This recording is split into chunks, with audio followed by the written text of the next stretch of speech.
morning after the shooting of October 1st, we were trying to figure out how to start our day, how do we approach people. It was such a tragic event. We don't have a Central Park or a Grant Park or anywhere really in Las Vegas for people to gather.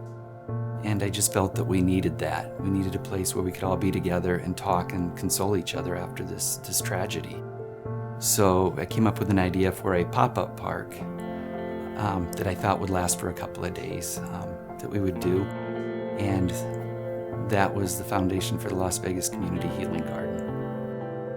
When the garden was created, there was this beautiful remembrance wall that was constructed, and it was exactly the right thing for that moment in time. But because it was constructed from wooden pallets, it's fairly clear to those of us who are involved with the project that it just wouldn't endure in our weather. The original wall was made out of pallets, and pallets in Las Vegas, heat and weather and wind, just don't agree with each other. What happened was we just needed to get something up, and we needed to get it up just to have something for people to place their pictures and remembrance and tokens, like that kind of stuff on it. But that concept of a permanent wall was always in the back of Jay's mind when he created that garden. I didn't expect it to last. Originally, I called Brad Jerbick, the city attorney, to ask him where we could do a pop-up park and not get into trouble.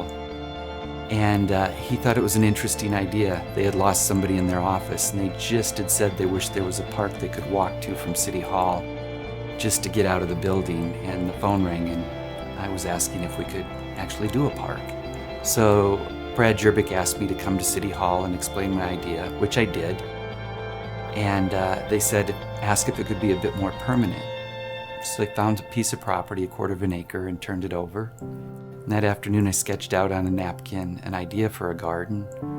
And the next day we started calling volunteers, contractors, anybody I knew in the construction industry, asking for donations and a labor force, and that's how we started. What's really amazing to me in this project is how quickly things come together, because the community and people have really just come together around it.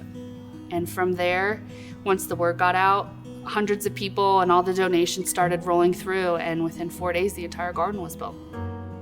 The community's response to the garden has been absolutely phenomenal. I don't think you can go to the garden without somebody being there, first and foremost. People are always there. Anytime that anything gets put out there via social media or anytime we have a call for help, if we need volunteers, if we need anything, people are there and people are ready and willing to give in any way that they possibly can. I've been in Las Vegas 27 years, and I hear a lot of comments about this community not having a heart or a soul.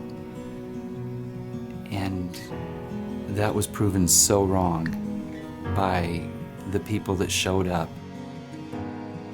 The thought process started to begin about what that permanent wall would look like.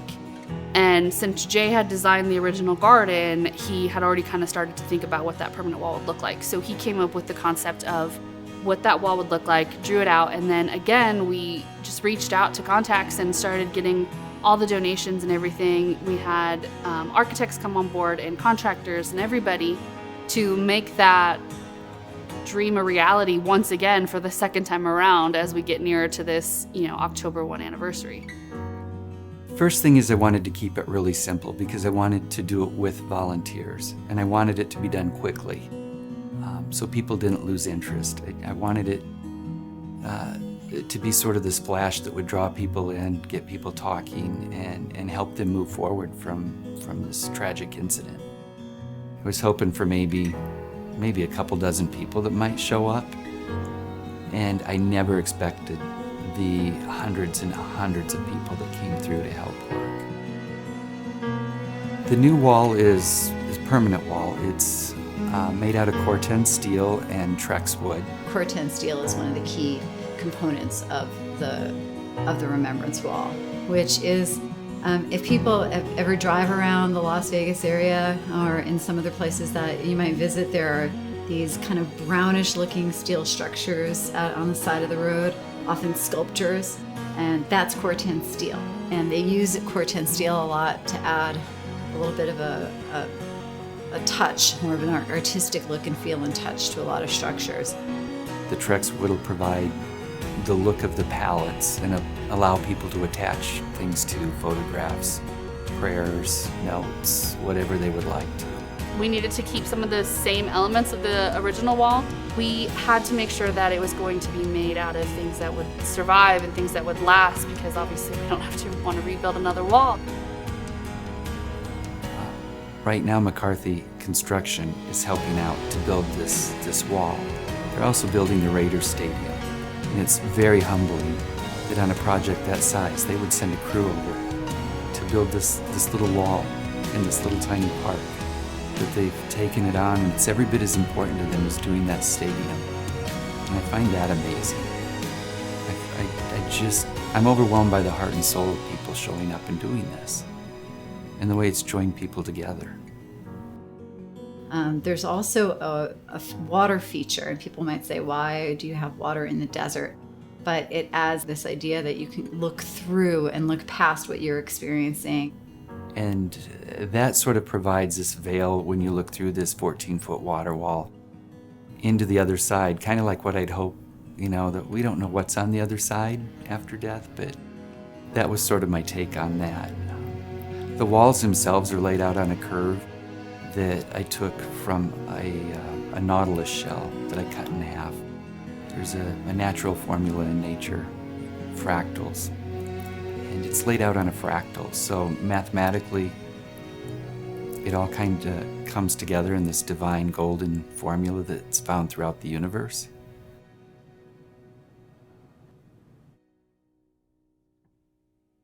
We want this to honor the lives that were lost, but we want people to sort of be inspired when they come to this garden and they read what's on this wall and see the names that are on this wall and the pictures that are left and the flowers, the notes, the prayers. We want them to be inspired to leave the garden and to go back into the world and do something positive, so we don't have to keep creating memorials for mass shootings and this sort of tragedy.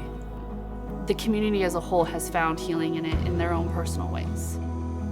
We don't treat it as like a traditional memorial in a sense of mourning and everything. We want it to be about the people and about the lives that were lived, not the lives that were lost. And we want their smiling faces on the wall. We want their stories. We want all of those wonderful things there so that people can remember the people, not the tragedy that happened to them. It's not about that. It's about those special people that, happen to no longer be with us anymore.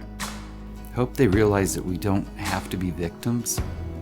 This tragedy did happen and it did change Las Vegas forever, but we can choose how we deal with it. And we can either be a victim and we can retreat in fear, or we can join together and do something positive and fight against this kind of thing. When people come to the wall, a lot of the times they're coming because they're inspired by the incredibly sad events that happened on October 1. But I hope that they're able to take away from the wall the sense of love and compassion and kindness and hope that really was the spirit of the construction behind the wall. Basically, what I wanted people to take from this experience when they come to this garden and look at this wall is, I wanted them to know that yes, we honor these 58 lives that were lost, but and we honor their death, but we also honor life, and that this tragedy happened, but we do have a choice as to how we see this world. We can see it as beautiful, or we can see it as ugly. We can retreat in fear, or we can move forward in courage. We can help each other, or we can isolate each other. We can look for the beauty in the world, or we can look for the worst in the world. Guess what I'm hoping that when people come and they read the words, they can see that this is all a choice. This is all a choice on what we take away from this. And we want to create something beautiful that honors life and not death.